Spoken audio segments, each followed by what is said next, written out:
Nous allons nous intéresser au chargement des dimensions et plus spécifiquement aux dimensions à évolution lente. Nous allons charger 3 dimensions aujourd'hui. La dimension shipping qu'on a reçue à travers un fichier Excel. Ensuite, la dimension shipping price qu'on va récupérer à partir de la source OLTP. Et puis, on terminera par le chargement des dimensions client, toujours à partir d'une source OLTP, mais pour laquelle on va mettre en place le traitement des dimensions évolution lente, c'est-à-dire qu'on va garder l'historique des changements de cette dimension client. Alors, on va commencer par la dimension shipping après un fichier Excel. Donc, ce qu'il faut qu'on fasse, il faut qu'on importe ce fichier Excel dans la staging. On va créer une table qu'on va appeler import shipping dedans. Et puis, on va définir les types de la colonne code spécifiquement pour qu'après on puisse utiliser pour faire du tri. Une fois que c'est fait, qu'on aura une table qui sera correcte, on va la créer dans la dimension en gardant la même structure de table. On ajoutera une colonne ID en tant que colonne identity. Et puis, une fois que c'est fait, on va pouvoir faire le flux UTL pour faire de l'update ou de l'insert de cette dimension-là. Alors, si on regarde ce qu'on a dans notre staging, pour l'instant, on a une table OLTP commande, une table OLTP vente, la table exchange, si vous l'aviez créé la dernière fois. Et puis maintenant, ce qu'on va faire, on va importer des nouvelles données dans notre entrepôt. Donc, pour le faire, on va faire ça à la main, puisqu'on part du principe que la table shipping, c'est un fichier Excel qu'on reçoit, il ne va pas être mis à jour très régulièrement, qu'il y aura quelque chose de nouveau. Donc, c'est quelque chose qu'on peut faire manuellement aussi. Donc, on va faire une nouvelle tâche d'import de données.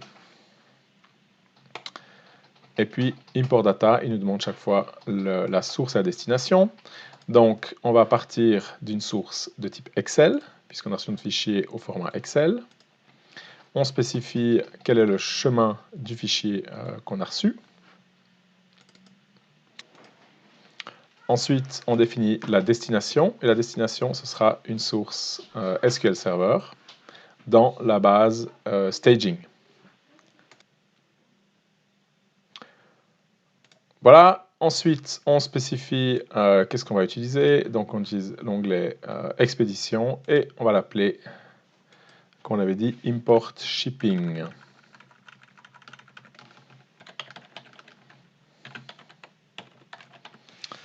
Voilà, le mapping, on prend toutes les colonnes, on ne se soucie pas avec ça. Ok, une fois que c'est fait, c'est terminé, on peut lancer le package. Et puis comme vous avez vu, en fait, c'est un package qui a été préparé, et donc on pourrait très bien le stocker en tant que package SSIS et puis le réexécuter. Ben, ça voudrait dire qu'il faudrait que le fichier Excel soit au bon endroit, etc. Ok, allons voir ce que ça a donné. Donc on a bien notre nouvelle table import shipping qui est là, avec les différentes colonnes, code, name, destination, etc. Ce qu'on va commencer par faire sur cette table, on va passer avec le designer. Donc par défaut, en fait, il met des nvarchar, qui sont des Unicode, mais avec le problème des nvarchar, il va pas forcément être, il va pas être capable, en fait, en l'occurrence, il prend ça comme un fichier, un champ texte, en fait, et il va pas être capable de faire les options de tri dessus. Donc il faut qu'on modifie ça. Alors regardons déjà à quoi ça ressemble. Vous avez vu dans le fichier Excel, cette colonne code, en fait, en l'occurrence, c'est des caractères. Et donc, on pourrait très bien mettre un varchar 10 dedans, ça suffirait très largement. Donc, c'est ce qu'on va faire maintenant ici. On va changer le type de cette colonne-là en varchar et 10, ça va le faire. Voilà, avec ça, on est bon. On enregistre le fichier, il va mettre ça à jour et on est prêt. Donc, le reste... On pourra aussi très bien corriger delivery duration et delivery last day. Typiquement, il les a reconnus comme étant des floats. Ce sont des integers. On pourrait techniquement corriger ça aussi. Comme ça, on a le bon format. Voilà, on enregistre, il fait la conversion, selon quoi il doit dropper créer la table. Là, on a réussi à le faire. Voilà, donc ça, c'était juste un petit peu de changement. Ce qui est important, en fait, c'est que le code soit du varchar si on veut pouvoir faire la jointure derrière pour faire le tri. Ok, donc nos champs sont bons, on les a corrigés, ils sont passés en tant qu'integer, tout va très bien. Donc qu'est-ce qu'on voit? On a notre code, le nom du service d'expédition, la destination, le nombre de jours de délai, la date auquel le dernier jour de la semaine auquel on fait la livraison, donc le 6 pour le samedi, le 5 pour le vendredi, les entreprises, etc. Donc on a nos différentes informations qui sont arrivées là. Deuxième étape, une fois qu'on a fait ça, donc on a défini notre type, on va créer la dimension shipping dans notre data warehouse. Donc tout simplement dans le data warehouse, on va faire une nouvelle query et ce sera tout simplement un select étoile into, et puis à ce moment-là on va l'appeler dim shipping. Voilà, et from, et à ce moment-là staging, on peut prendre staging point et on spécifie la colonne, la table, pardon, import shipping. On n'a pas spécifiquement de transformation à faire. On va récupérer en fait toutes les informations telles qu'on les a là. Il n'y a rien de spécial à faire. Donc si maintenant on a réalisé ça, allons voir ce qui se trouve dans différentes tables. Voilà, et j'ai bien ma dimension shipping qui est là avec mes différentes tables et forcément on a les bons formats qui sont arrivés là. Ok, donc avec ça, j'ai créé ce qu'il me fallait pour ma dimension shipping.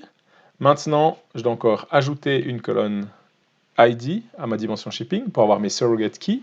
Pour l'instant, j'ai que les clés business key qui sont là-dedans. Et puis après, je pourrais faire mon flux ETL.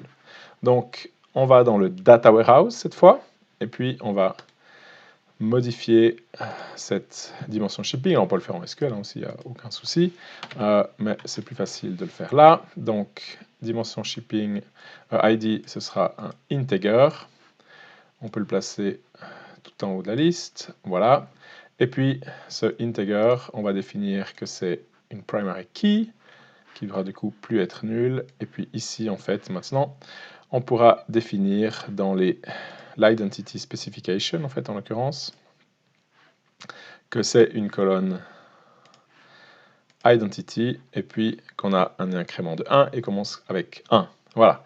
Et donc ça va simplement nous créer une colonne ID qui sera auto-incrémentable, ce qui fait que ce ne sera pas à nous de gérer l'ajout d'un nouveau membre, la création de l'ID pour un nouveau membre, c'est lui qui va s'occuper de gérer tout ça. Voilà, avec ça on est prêt, on enregistre. Et maintenant notre dimension shipping est correcte, on a une surrogate key, on a la clé business et on a toutes les informations qui nous intéressent. Voilà, maintenant qu'on a fait tout ça, on va pouvoir s'intéresser à nos flux ETL. Donc, prochaine étape, c'est simplement de créer le flux ETL.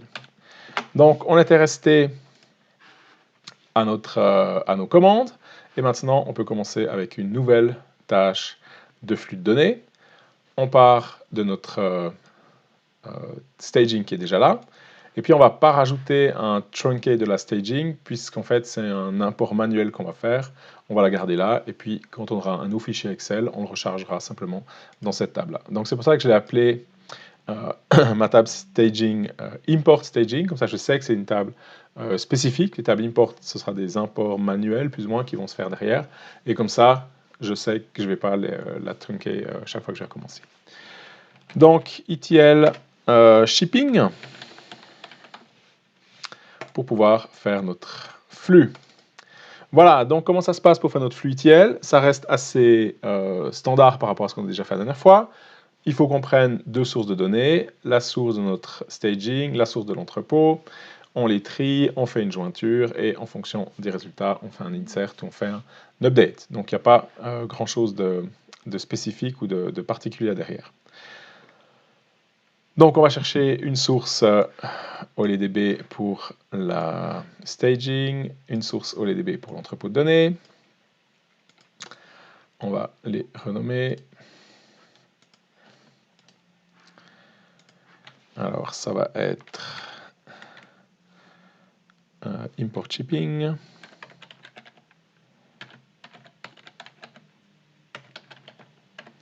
De la staging, et puis ici ça va être la dimension shipping de l'entrepôt. Voilà, on spécifie les connexions.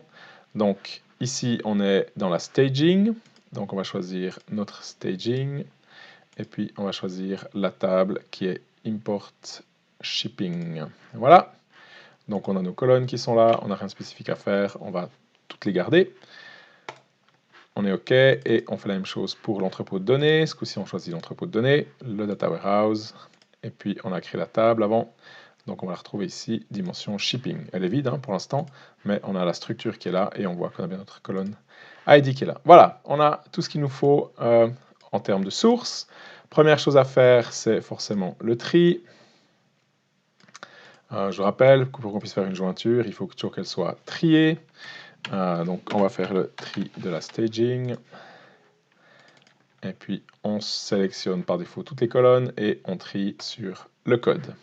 Si on n'avait pas changé le code, on était resté en ncar, il n'accepterait pas, parce que ce serait une colonne texte et pas string, et il ne peut forcément pas faire un tri là-dessus. Donc la même chose ici, trier le data warehouse. Oups, pardon, on va se connecter d'abord, voilà. On récupère toutes les choses et de nouveau on va trier sur le code. On ne trie pas sur l'ID parce que sinon forcément on n'aura pas les mêmes codes des deux côtés. Voilà, une fois qu'on a fait ça, on est prêt, les données sont triées, on peut faire une jointure de fusion. On va récupérer ce qu'on a dans notre sortie ici. On va le mettre à gauche. On va récupérer ce qui est dans l'entrepôt. Hop.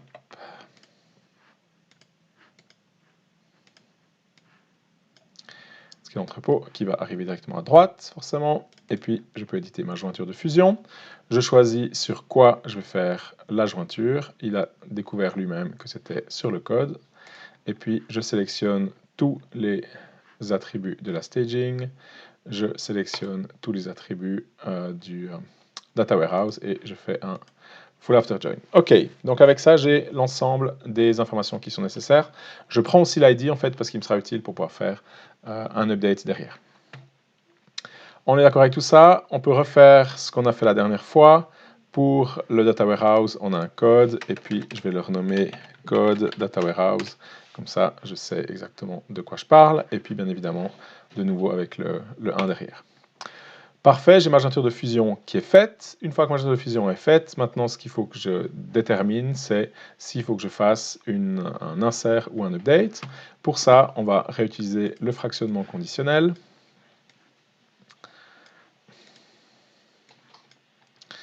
Voilà, et puis ici maintenant, il faut que je fasse l'upsert.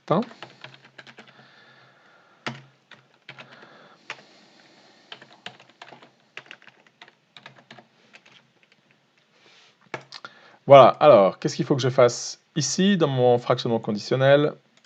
Si on l'ouvre, en fait, qu'est-ce qu'on va faire? On va spécifier les conditions en fonction des outputs qu'on va avoir.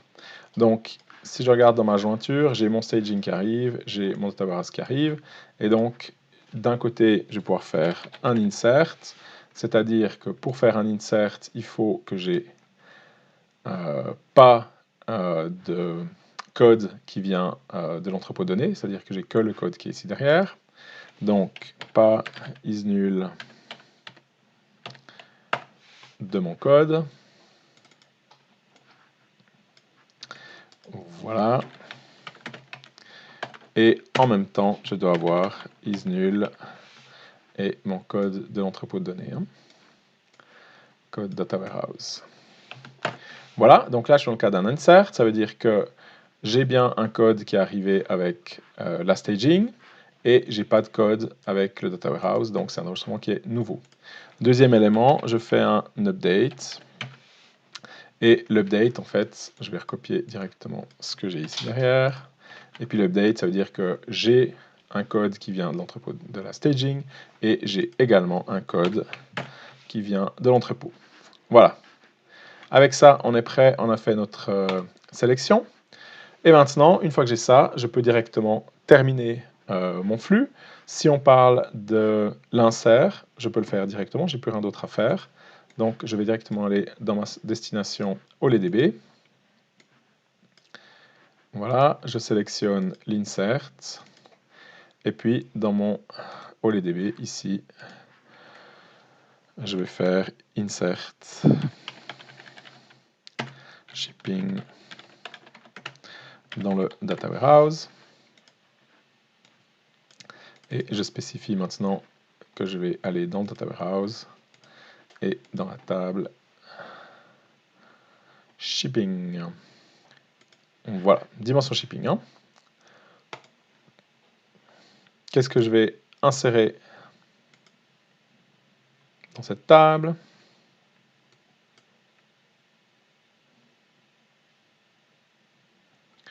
Voilà, donc on a les différentes colonnes. Ce que je ne vais pas faire par contre, c'est l'ID. On est d'accord? Pardon, ignore. Je n'ai pas d'ID, hein, donc je ne vais pas, vu que c'est un insert, je n'ai pas l'ID et j'insère toutes les valeurs qui sont les valeurs qui viennent du staging, c'est-à-dire celles qui n'ont pas le petit 1 derrière. Mais je ne peux pas récupérer l'ID parce que l'ID de toute façon il vient de l'autre côté. Ok, donc avec ça on est bon, j'insère toutes mes données tout simplement dedans et j'ignore l'ID puisque j'en ai pas encore un et ça va être généré automatiquement par l'entrepôt. Voilà, c'est réglé, avec ça j'ai mon insert qui est fait. Maintenant qu'est-ce qu'il faut que je fasse pour mon update? Ce qu'on a fait la dernière fois, on a fait un test pour savoir si le champ avait changé. S'il avait changé, on faisait l'update. S'il n'avait pas changé, on ne faisait pas l'update. Ici, on est d'accord, on parle de 13 ou 14 lignes. C'est pas très grave, en fait, si on les update toutes systématiquement. Ça change pas grand-chose en termes de performance. Forcément, si la dimension, elle avait des dizaines de milliers, on ferait ça. Donc ici, on va le faire sans spécifiquement contrôler ça. Donc, qu'est-ce qu'on va faire? On va simplement utiliser une destination. On va faire nous-mêmes en fait la requête. Donc, pour ça, on avait pris une commande OLEDB. Voilà. Et puis pour l'output en update, on va tout simplement faire un update. Donc ici, on va l'appeler update shipping data warehouse. Donc de nouveau, hein, c'est à vous de décider. Ici, on se dit que ça ne vaut pas la peine de maintenir le test pour savoir si les champs ont updaté ou pas, mais bien évidemment, vous pouvez très bien le faire vous-même. Voilà, qu'est-ce qu'il faut qu'on définisse? Connection Manager, on doit choisir où on va se connecter. On va se connecter au Data Warehouse, forcément. On peut rafraîchir, voilà. Et puis dans les Component Properties, vous vous rappelez, on a la définition de notre commande SQL. Et on va pouvoir taper notre code SQL. Donc qu'est-ce qu'on va faire? On va faire un update de la dimension shipping. Et on va faire un set des différents champs. De nouveau, je vais les récupérer pour être quitte de taper toute la liste. Donc le plus facile, c'est de récupérer à partir de ma table shipping. Donc là, j'ai la liste de tous les champs qui sont là. Je les copie. Et puis, je vais les insérer comme ça. On fait un petit peu de nettoyage. Voilà, et on spécifie chaque fois le paramètre qu'on va utiliser. Je rappelle, on met un point d'interrogation, et puis après, on fera le mapping avec les différents paramètres. Voilà, pas de dernière virgule, where. Et puis ici maintenant, à ce moment-là, on a récupéré notre ID. On n'a pas mis le code, hein. Forcément on ne va pas l'updater vu que c'est notre clé business, il n'y a aucune raison qu'elle change. Et puis par contre, l'update il va se faire where ID. Et à ce moment-là, on a l'ensemble des champs qu'il nous faut.